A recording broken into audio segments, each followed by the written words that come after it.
De ciencia.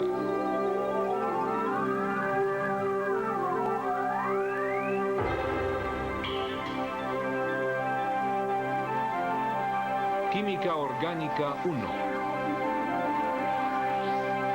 Carbono, el comprometido. El amanecer del siglo XIX. La era de oro de la química. Los nuevos científicos convertirían lo viejo en algo nuevo. La ciencia desapareció a los alquimistas y reemplazó su abracadabra con los inicios de trabajos en teorías atómicas y bloques de masas atómicas. Estos eran tiempos difíciles. Con sus nuevos métodos de análisis cuántico, los químicos estaban a punto de descubrir los secretos de la materia, excepto por una pequeña barrera mortal. Hasta una cabra podía echar por tierra los esfuerzos en los laboratorios, ya que una cabra puede producir una sustancia orgánica, leche. A pesar de sus esfuerzos, los químicos no podían sintetizar productos biológicos. Ninguna mezcla, ninguna técnica daba como resultado una sustancia orgánica. Los químicos se sentían derrotados, sugiriendo que era necesaria la fuerza vital de los organismos vivos para esparcir compuestos orgánicos en su existencia. Pero esta teoría vitalista pronto sucumbiría. En 1828, el químico alemán Friedrich Wöhler se tropezó con algo que solo una mente preparada podría ver. Calentando una sustancia orgánica, cianato amónico, produjo cristales, los mismos cristales que vio en la urea. Con su descubrimiento, la urea producida por el riñón destruyó la teoría del vitalismo.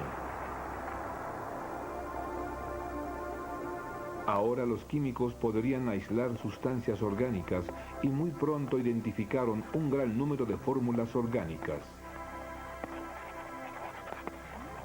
Pronto, Friedrich Wöhler escribiría: "La química orgánica es un espeso bosque tropical sin salida". Aún así, con un confuso mapa, los químicos encontraron las señales. El carbono era el factor común en los compuestos orgánicos y algunos elementos como el hidrógeno, oxígeno y nitrógeno estaban involucrados. El trabajo de los químicos se duplicó por la enorme cantidad de átomos formando moléculas orgánicas. Otro cambio se dio a mediados del siglo XIX por otro brillante químico alemán, Friedrich Kekulé. Teorizando que no había diferencia entre sustancias orgánicas e inorgánicas, asignó a un carbono orgánico la valencia de 4, al igual que a la especie inorgánica, permitiendo así que sus átomos se combinaran con otro átomo. Y con la base del metano, Kekulé supo la fórmula molecular o la combinación racional de sus dos elementos. Especuló que el carbono, con una valencia de 4, y el hidrógeno, con una valencia de 1, se enlazaban de esta forma. En cuanto al etano, propuso que el carbono se enlazara a otro átomo de carbono, mientras sus valencias restantes se unían con 6 átomos de hidrógeno.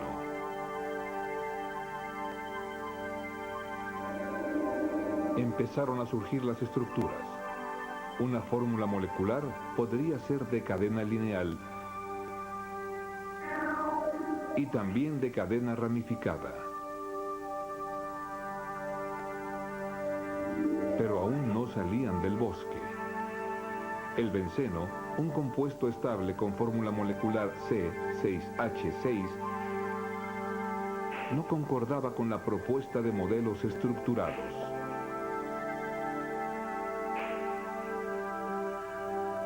Entonces, como cualquier respetable químico lo haría, Kekulé se durmió con el problema. Soñó que los átomos eran serpientes en movimiento, hasta que una se agarró su propia cola. ¡Eureka! Con un sueño, visualizó a los átomos del carbono formando un anillo con enlaces dobles en esta estable configuración. Estas son las sencillas y elegantes fórmulas estructurales de Kekulé. Y no hay que olvidar que las formas del carbono o enlaces, ahora llamados enlaces covalentes, han resistido el paso del tiempo. Para responder qué son los enlaces covalentes y por qué los forma el carbono, debemos ir al interior de la estructura atómica.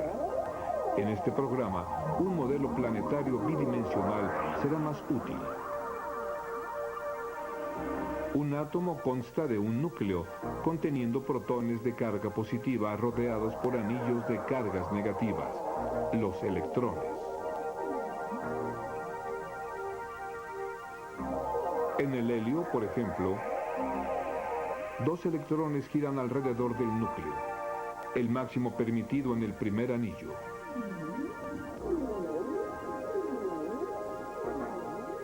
El neón posee 2 electrones en su anillo interior y 8 en el exterior, el máximo permitido en el segundo anillo. Estos átomos son autosuficientes y en extremo reactivos.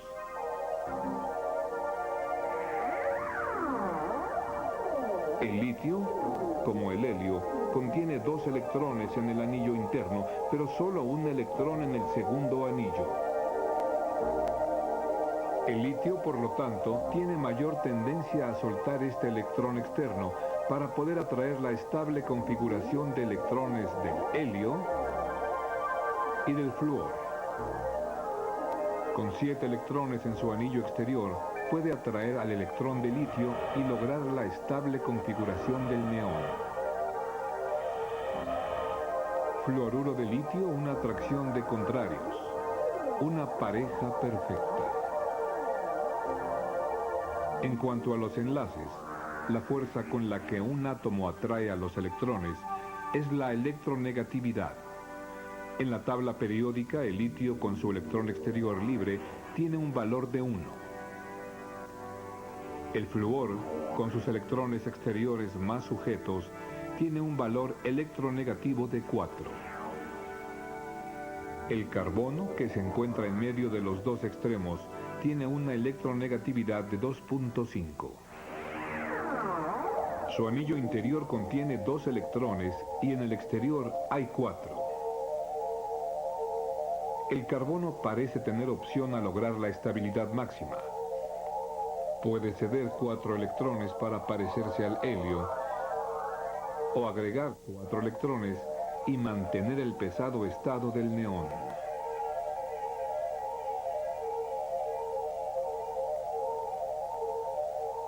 Pero estas opciones no están abiertas, porque la electronegatividad del carbono de 2.5 es muy fuerte para ceder 4 electrones y muy débil para atraer 4 electrones de otros átomos. Para poder lograr la configuración estable del neón, el carbono se compromete. Intercambia electrones con otros átomos, pero esto debe hacerse casi a la velocidad de la luz. El enlace covalente es, por lo tanto, el compartir un par de electrones. Definido así hace unos 100 años, la misma idea sigue siendo la piedra angular de la química orgánica.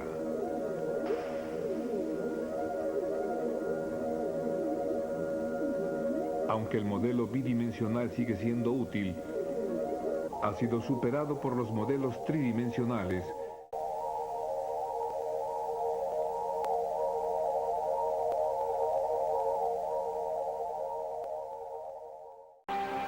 La forma del carbono.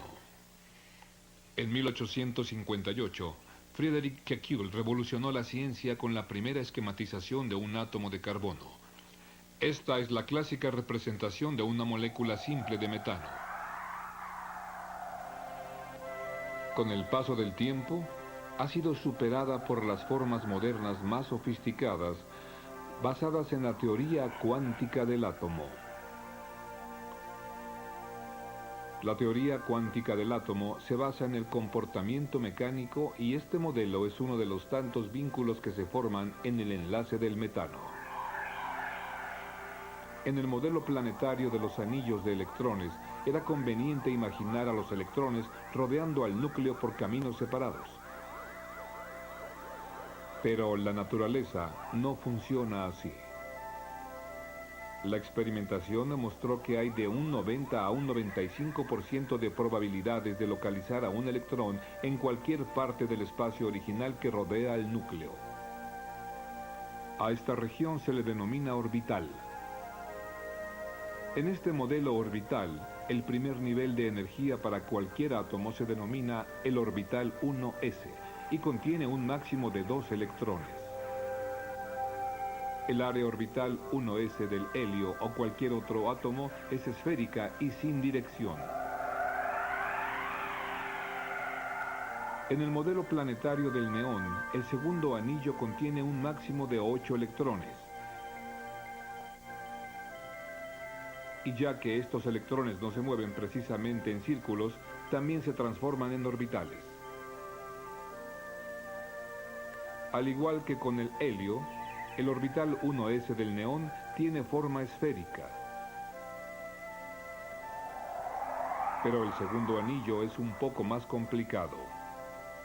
Se encuentra subdividido en dos formas relacionadas de orbitales.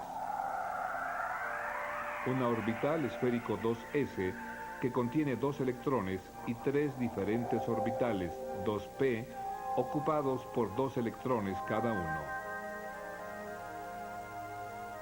A diferencia del orbital 2s, cada orbital 2p contiene 2 lóbulos parecidos a 2 capullos. Hasta ahora todo bien, pero como hemos separado a los orbitales entre sí, tenemos que unirlos alrededor del núcleo. Noten la clara orientación de los orbitales 2p. Para poder minimizar la repulsión entre los electrones, los orbitales están alineados sobre 3 ejes y en ángulos rectos entre ellos.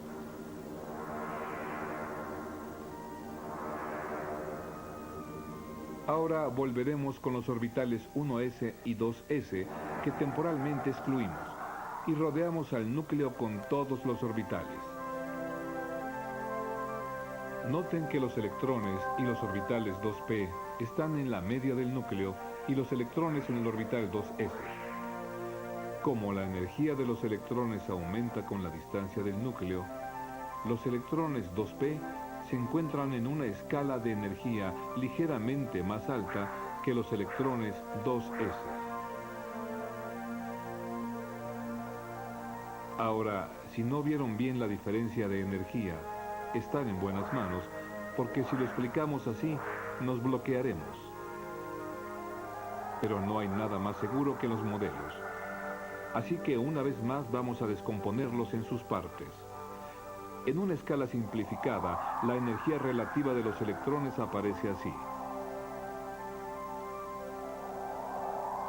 Y con esta forma de representar los niveles de energía de los electrones 2s y 2p, podremos entender la conducta del carbono.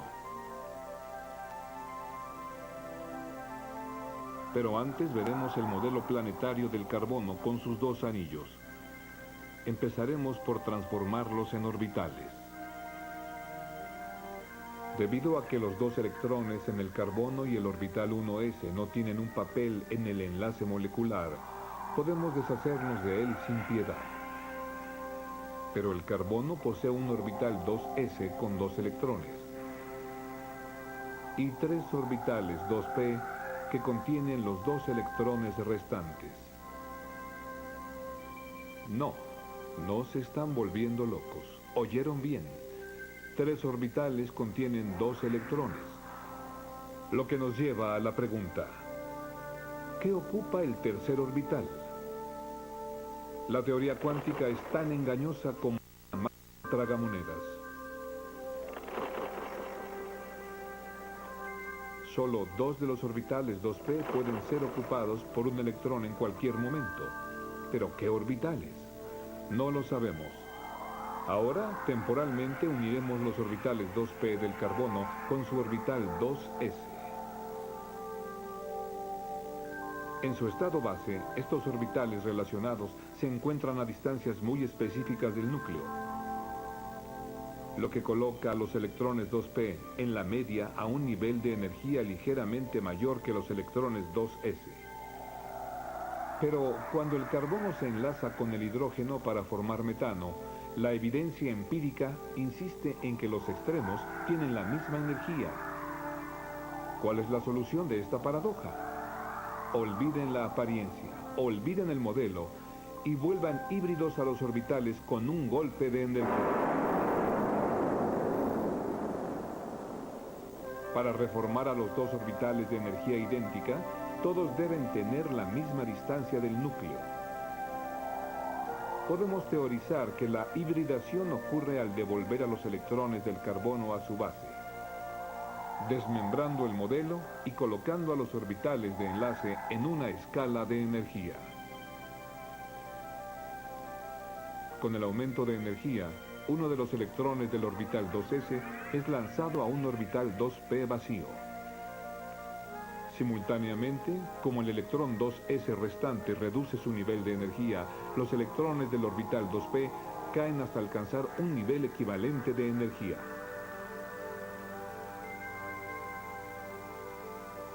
Ahora se ensamblan para formar un orbital híbrido en un modelo tridimensional.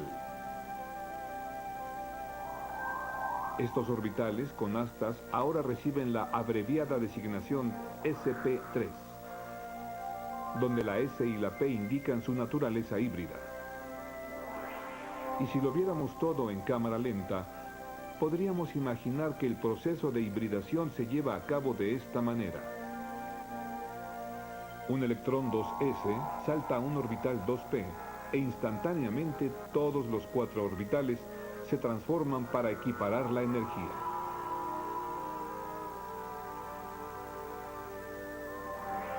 De nuevo, los cuatro orbitales híbridos tienen el mismo tamaño y forma. Y se puede lograr la forma de un tetraedro. A 109.5 grados, los electrones han optimizado su repulsión neutral.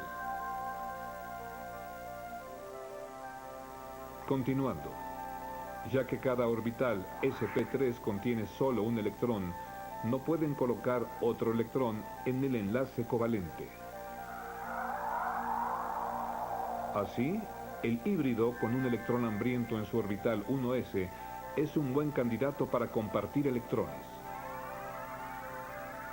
Los orbitales de hidrógeno apenas pueden resistir adherirse a los orbitales de carbono para formar metano.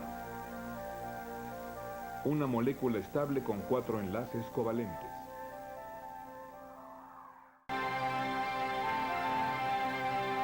Enlaces del carbono.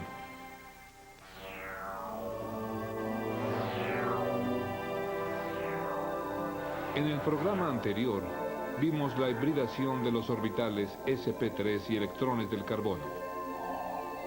En el caso del metano, las moléculas de hidrógeno se superponen a los radicales híbridos del carbono para formar 4 enlaces covalentes. Estos enlaces son enlaces sigma, y estos son arreglos estables relativos. El carbono se enlaza a una variedad de átomos, incluyendo a otros átomos de carbono. Esta es la fórmula estructural del etano. Los enlaces sigma de carbono-carbono pueden visualizarse uniéndose de esta forma. 2 orbitales sp3 de carbono superpuestos, mientras que los restantes orbitales sp3 se superponen al hidrógeno para formar esta configuración en el etano. Hasta ahora solo hemos analizado enlaces sigma simples. Pero, ¿cómo los átomos de carbono forman enlaces dobles indicados por la fórmula estructural del etileno? Para averiguarlo, pongamos al carbono en su forma base. Como un buen conductor, el carbono tiene otro truco cuántico bajo la manga. Sorpresa, un estado híbrido nuevo. Vean que este modelo híbrido tiene una estructura diferente a los modelos híbridos de los orbitales sp3. Es este específico estado híbrido que se explica la naturaleza del enlace doble. Para entender cómo se forma este estado híbrido, pongamos al carbono en su estado base y usemos el diagrama de energía, recordando que lo que representamos es una hipótesis.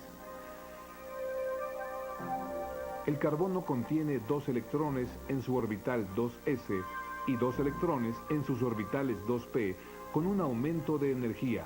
Un electrón del orbital 2s entra al orbital 2p vacante.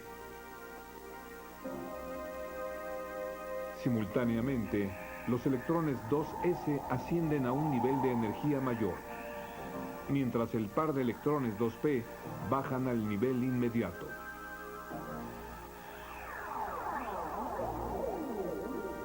Estos orbitales híbridos se designan como sp2 y los electrones se designan electrones sp2. Los orbitales híbridos sp2 se orientan en el mismo plano a 120 grados de distancia, mientras el orbital 2p restante se alinea perpendicularmente al plano. Pero debemos enfatizar que los electrones del orbital 2p tienen un nivel de energía ligeramente mayor que los electrones de los orbitales sp2. Este modelo híbrido ilustra el fenómeno de enlace doble del etano. En el acto de enlace, estos dos orbitales sp2 se superponen para formar el ahora conocido enlace sigma. Los orbitales sp2 restantes forman enlace sigma con el hidrógeno. Solo falta un paso. Los electrones de los orbitales 2p viajan en esta área. No solo se limitan a esta área, porque los electrones están sometidos a la usual acción cuántica. Se alternan entre la parte superior e inferior. La superposición de los electrones de carbono en los orbitales p se denomina vínculo pi. Por eso, cuando usamos la fórmula estructural para cualquier enlace de carbono-carbono, debemos recordar que el enlace doble se compone de un enlace pi y un enlace sigma. Es el lugar del enlace pi el más vulnerable al ataque químico. ¿Por qué los enlaces pi son más débiles que los sigma? Porque los electrones pi están en la media más alejada del núcleo que los electrones sigma. En moléculas como el etileno, el enlace pi mantiene al hidrógeno de los 2p alineados en el mismo plano. Actuando como una camisa de fuerza en este caso, los electrones pi son temerarios y forman modelos que exceden los sueños de Kekulé. En su visión, el benceno formaba enlaces dobles de esta forma. La mecánica cuántica, sin embargo, amplifica su visión. Acepta en general sus enlaces sigma, pero los enlaces pi estaban encerrados en la fórmula de Kekulé. Los electrones pi, en cambio, escaparon a las ataduras del pasado. En un nivel alto de energía, los electrones y los orbitales sp2 están enlazados a específicos pares de carbonos danzando en diferentes anillos.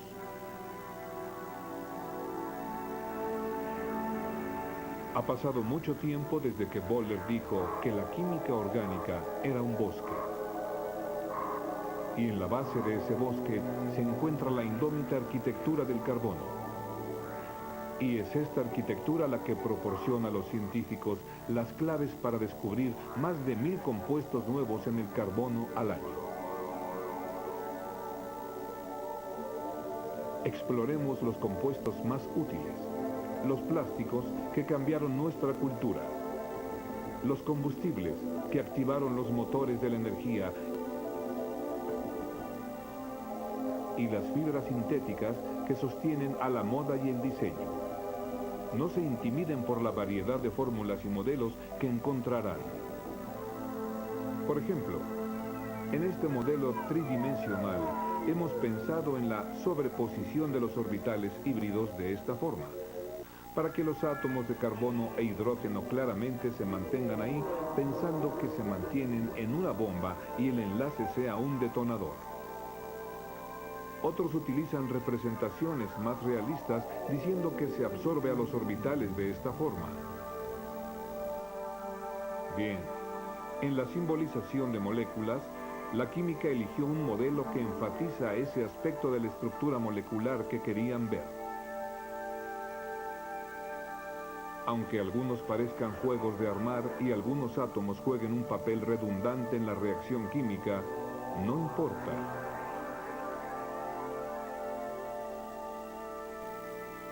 Ya en serio, los modelos tridimensionales ahora son muy útiles para explicar la naturaleza de los enlaces. En la química orgánica, manejamos macromoléculas y pueden terminar pareciendo pedazos de basura que con una fórmula estructural sería más fácil entender. En la ciencia, la prueba última de un modelo es su utilidad. Por eso la simplicidad es la clave. Generalmente los químicos se enfocan en el aspecto de reacción o en el aspecto de reacción potencial de una molécula. Esta es la fórmula del peróxido de benzol. Con un golpe de energía, lo convertimos en dos radicales libres. El resultado es un electrón non. La reacción dejó a dos radicales. Los químicos querían abreviar y reemplazar a los átomos superfluos con la letra R. Ya que esto es televisión, nos tomaremos unas libertades. La forma breve de un radical es una esfera a la que unimos un electrón. Más adelante, exploraremos la fuerte acción de los radicales en 3 dimensiones, en el mundo real de los átomos y las moléculas. Fijando combustibles. En las heladas regiones de Suecia, un equipo de científicos martillea en las profundidades de la Tierra, buscando una sustancia muy preciada, el metano. Se cree que el metano formó parte importante de la formación del planeta mucho antes de que la vida evolucionara en la Tierra. Los científicos apuestan que nuestro origen se encuentra en el metano, solo que estos cazadores de fosos petrificados solo han encontrado rocas sedimentarias. Sin importar la teoría que prevalezca, el origen biológico contra el no biológico, se sabe que el petróleo contiene más de 500 componentes naturales. Pero ¿de qué consta esta sorprendente diversidad? La clave está en los enlaces que forma el carbono. Con el C4H10 se pueden hacer dos fórmulas estructurales diferentes de esta fórmula molecular. Su derivación se llama isomerismo estructural. Convirtamos las fórmulas a modernos modelos tridimensionales. Estas dos estructuras son butano N e isobutano. Liberemos los hidrógenos. Ahora podemos concentrarnos en la alineación de los enlaces de carbono. La espina del butano N se llama cadena lineal y el arreglo de enlace del isobutano se llama cadena ramificada. Pero un hidrocarburo de fórmula C5H12 tiene 3 diferentes isómeros estructurales. Conformado por una cadena lineal, una cadena ramificada y otra cadena ramificada diferente. Los isómeros son compuestos distintivos con diferentes puntos de ebullición. El pentano ebulle a 36 grados, el metilbutano 2 ebulle a 30 grados y el dimetilpropano 2,2 ebulle a 9 grados. Ahora, si se aumenta el número de átomos de carbono a 6, se forma un total de 5 cadenas diferentes.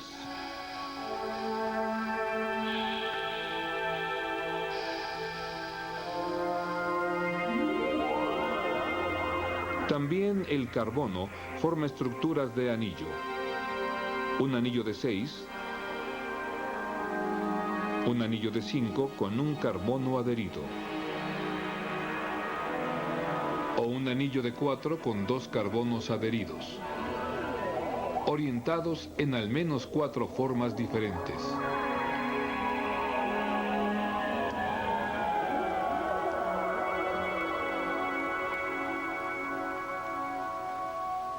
Si sienten que se enfrentan a una cantidad infinita de posibilidades, tienen razón.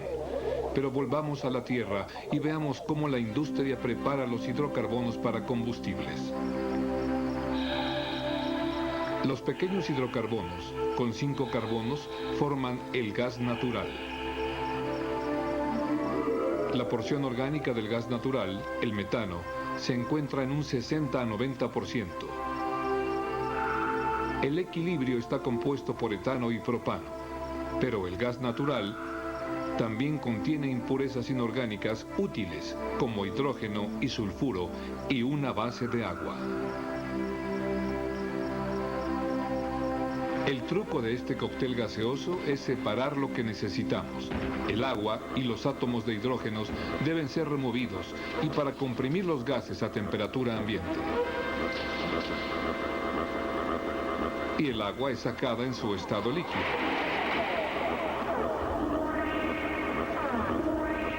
Ya que el hidrógeno y el sulfuro son ácidos, podemos sacarlos por absorción con una base como el ácido etanoilo.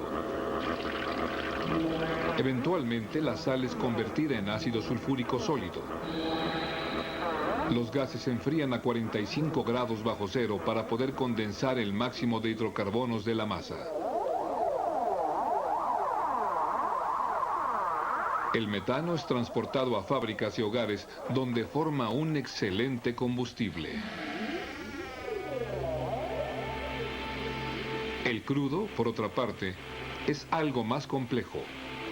Es el término genérico para el petróleo y se refiere a la parte del crudo que contiene hidrocarbonos de vida intermedia. Estos son los combustibles volátiles que tienen un uso doméstico e industrial específico.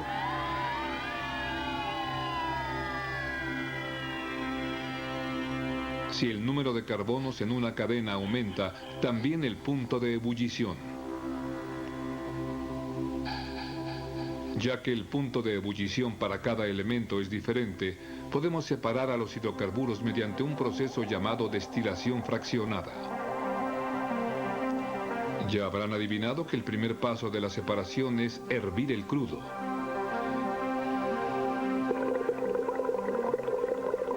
El carbono reacciona con la administración de vapor y la mezcla evaporada entra a la columna fraccionada, donde la temperatura decrece mientras más se sube. Los vapores empiezan a condensarse mientras suben y se encuentran con una serie de topes que los contienen. Aquí se almacenan las moléculas más pesadas que se condensan en el panel más bajo. Las moléculas más ligeras, de menor punto de ebullición, proceden a los siguientes niveles. Noten cómo el líquido que se forma vuelve a la base de la columna. Así la evaporación toma lugar varias veces para asegurar una separación más pura. Finalmente, los combustibles líquidos con sus puntos de ebullición continuamente son drenados. Cuando el petróleo conoció a la industria automotriz y la industria automotriz conoció al petróleo, década tras década, la demanda de los consumidores ha afectado a los barriles de crudo. En 1920, los autos solo utilizaban el 25% de un barril de crudo como gasolina. Actualmente se necesita el 40%. Una proporción considerablemente mayor que la disponible por la destilación fraccionada. Así que los ingenieros químicos fueron más al fondo del barril de crudo para extraer los hidrocarburos pesados, para pasar de un rango de 30 a 40. Y los colocaron en un catalizador donde se descompone en hidrocarburos más pequeños. Un convertidor catalítico consta de un reactor, un generador y un destilador. El petróleo pesado es vaporizado, mezclado con el catalizador y enviado al reactor, donde es descompuesto, y la reformulación de moléculas tiene lugar. Lo catalizado es reciclado del reactor al regenerador, donde se limpian las partículas quemando las propiedades del carbono. En el reactor, el catalizador ayuda a limpiar las cadenas de hidrocarbonos en grupos reducidos de cadenas isómeras. Así, una mezcla nueva entra al destilador, donde es separada en componentes en alto punto de ebullición que son reciclados nuevamente, y los componentes de bajo punto de ebullición hacen la gasolina y refinan los gases.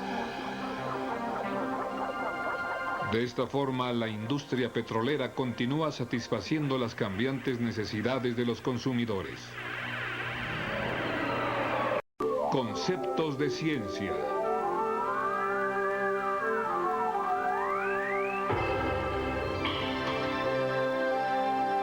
Química orgánica 1.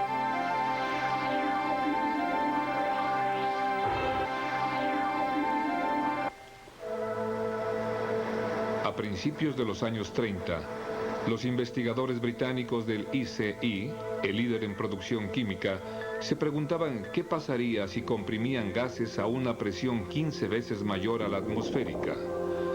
Era algo arriesgado porque esta presión solo se había logrado en barriles de caucho. Uno de los gases que introdujeron fue el etano, y el resultado fue una curiosa sustancia cerosa blanca. Aunque no todos concordaron, algunos pensaron que ese material podría ser útil. Y sí lo fue. Como un aislante para el agua que hizo posible el radar aéreo y contribuyó a definir la última hora de los ingleses. Esa sustancia cerosa, por cierto, era polietileno. Después de la Segunda Guerra Mundial, el pronóstico para el polietileno era incierto. Las flores de plástico parecían una buena idea. Con un solo modelo podían cumplir con la demanda mundial.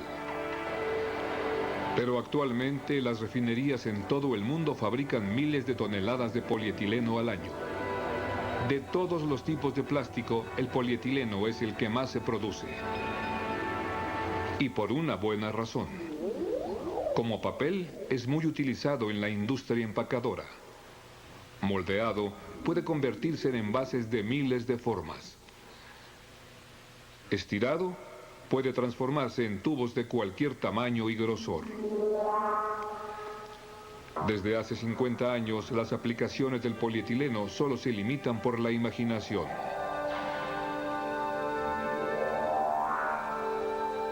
Las sorprendentes propiedades de los plásticos, en general, se explican por las infinitas estructuras posibles de unas moléculas llamadas polímeros. Los polímeros son moléculas enormes, formados por miles de unidades repetitivas enlazadas en cadenas lineales. Estas unidades repetitivas se forman por moléculas pequeñas llamadas monómeros.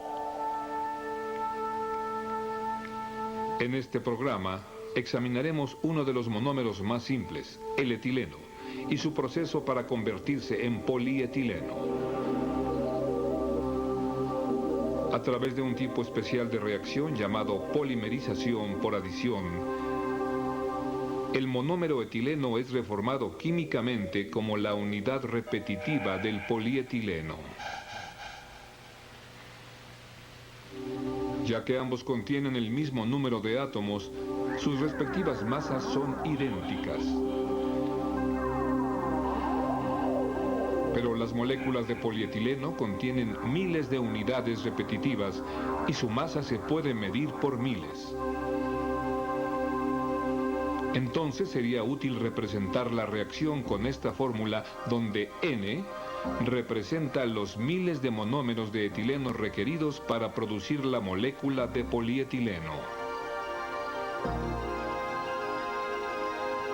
El proceso de polimerización inicia con un gas que contiene monómeros de etileno. Se introduce un catalizador. La mezcla se comprime a 1500 atmósferas y calentada a 250 grados Celsius, creando condiciones torturantes. El catalizador, peróxido benzoico, es fragmentado para tener dos radicales libres.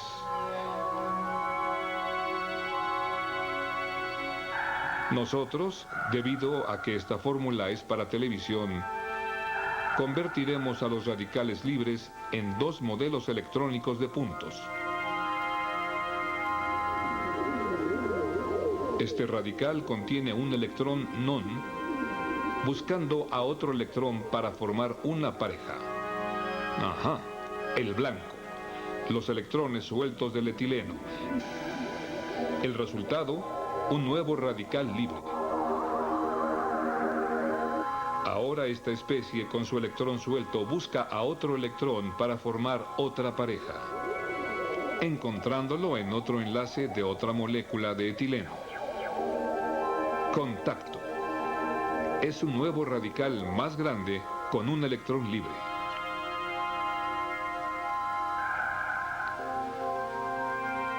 Y así crece la cadena del polietileno.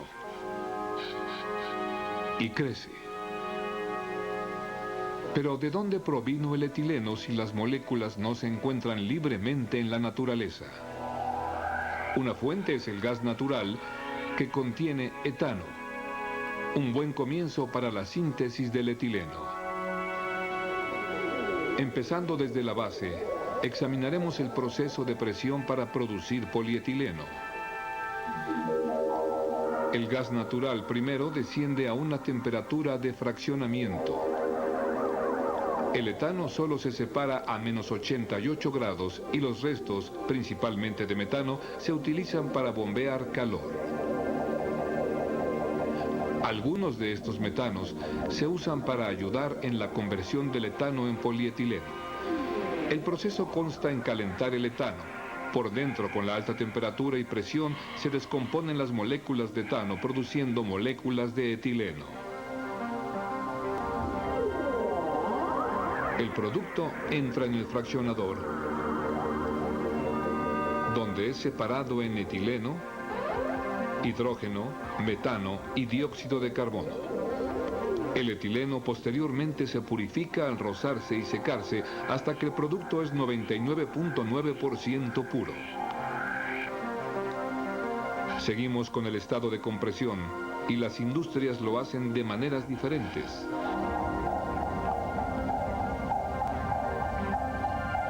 Los compresores mecánicos estrujan el etileno a 1600 atmósferas. Después se enfría y se envía al corazón del sistema, el agitador. No se necesita de gran ingeniería porque la alta presión del etileno y el catalizador se mueven mecánicamente dentro del agitador. Lo que sale de ahí es polietileno derretido y gases no reactivos. En el separador, los gases no reactivos se reciclan a los compresores, mientras que el plástico derretido es enviado a un puerto de baja presión por un extractor, donde es enfriado y convertido en gránulos. El proceso que vimos requiere de altas presiones para producir polietileno de baja densidad, ya que este polietileno cambia los ramales, el producto es muy flexible.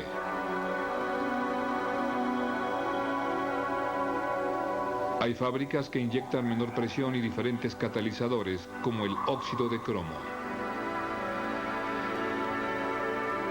Este proceso no es tan violento químicamente, y con el control de reacción se crean moléculas lineales más uniformes. Estas moléculas compactas forman un polietileno más denso, útil para materiales de estructuras. El polietileno de menor densidad se utiliza para productos como bolsas de basura y envases exprimibles. De densidad alta o baja, El polietileno es el alma de la manufactura secundaria que cumple con las demandas de hoy y esperamos que cumpla con las del futuro. Cosecha de enzimas. Cosechar es una actividad tan antigua como la humanidad. Desde los misteriosos orígenes de la civilización hemos reforestado los bosques, cosechado siembras, domesticado animales y aunque no entendemos mucho de eso, hemos explotado la fermentación para hacer vinos y quesos. Actualmente cosechar enzimas es una empresa de $400 millones al año. Enzima significa fermento y es un increíble catalizador bioquímico. Se encuentra en casi todas las reacciones químicas de nuestro cuerpo, incluyendo los ataques de comida que son catalizados por las enzimas. Un componente básico de la comida es el almidón, y el almidón es en esencia un azúcar, un polisacárido y un polímero natural. Estas moléculas individuales de azúcar, cada una con su fórmula molecular C6H2O5, proporciona energía a nuestro cuerpo. Pero antes de que el cuerpo pueda metabolizar a los polisacáridos, el almidón debe convertirse en monosacárido, la glucosa. Y el estómago no puede hacerlo. Así que en cuanto el cuerpo detecta comida, la enzima amilasa es liberada de las glándulas salivales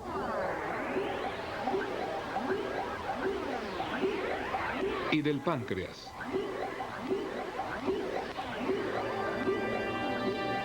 La amilasa actúa como un ataque químico que convierte el almidón en el disacárido maltosa. La maltosa debe ser reducida al monosacárido glucosa.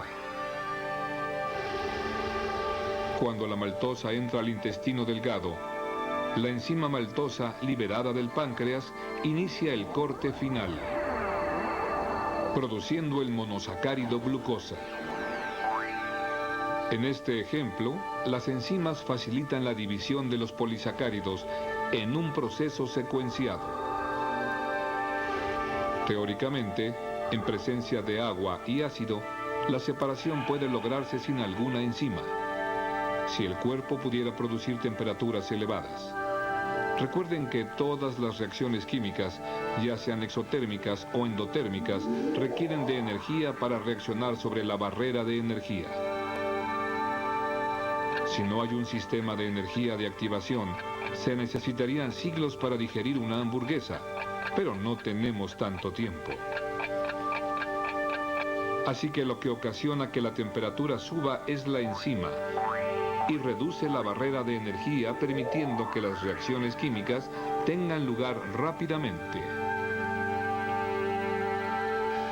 Para apreciar cómo una enzima disminuye la energía de activación, tenemos que examinar su forma y función. Las enzimas son proteínas globulares que constan de una cadena proteínica enroscada y se une por fuerzas intramoleculares. Veamos una molécula desenroscada. Es una secuencia de aminoácidos en la cadena proteínica que determina dónde las fuerzas intramoleculares son más fuertes. Y esto es lo que determina la forma de la enzima.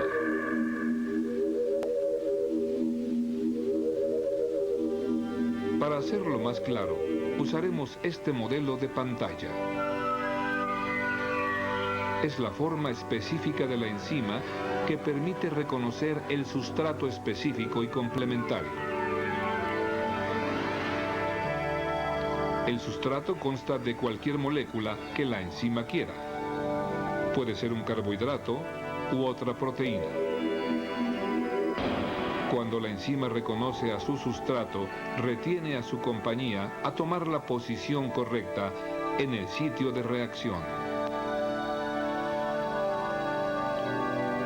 Ahora el sustrato, como en una camisa de fuerza, sufre un ataque químico. Después forma una coenzima en la forma de un ión de metal, tal vez necesario para catalizar la reacción.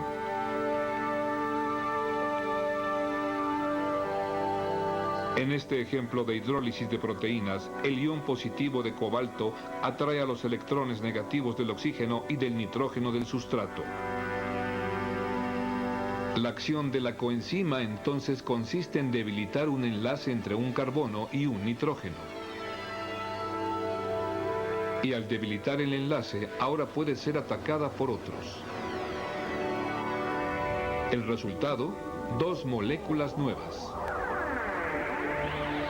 Y como sus formas son diferentes, estas moléculas pueden escapar de sus ataduras, permitiendo a la enzima continuar con su búsqueda de nuevos sustratos.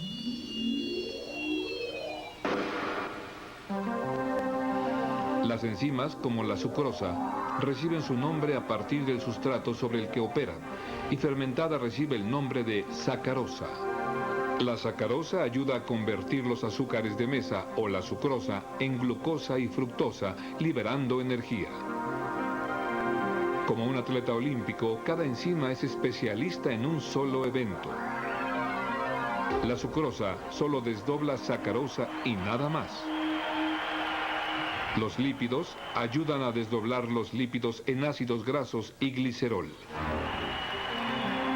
En las Olimpiadas de las enzimas no hay decatletas.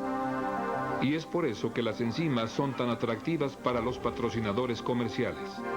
Sirven a una función específica eficientemente.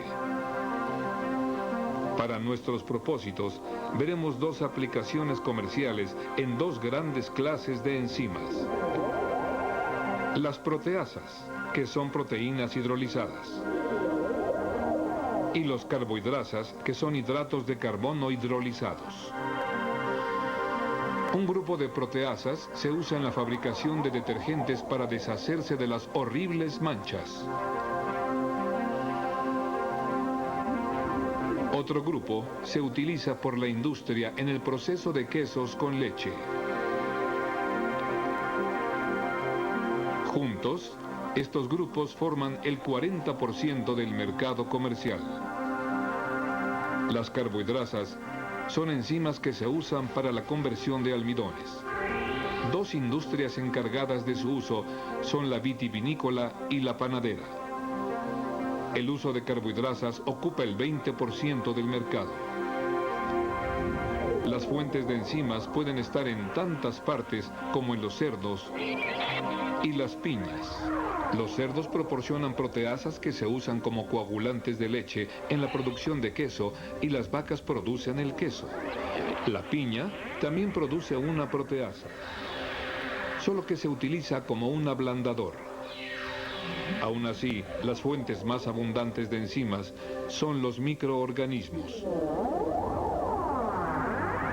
En la preparación del Bacillus subtilus para producir amilasa alfa, utilizada en procesos industriales, sus microorganismos crecen en un cultivo esterilizado y líquido. El pH, la temperatura y la estructura del cultivo están bajo control. Después de 2 días de fermentación, los microorganismos son filtrados y el cultivo es evaporado para fermentar un 5% de enzimas. Después la amilasa alfa es empacada para su distribución. Los bioquímicos constantemente buscan enzimas para descifrar la actuación de las ya existentes. Y aunque pueden encontrar estos microorganismos en la naturaleza, la ingeniería genética cosecha la mayor parte.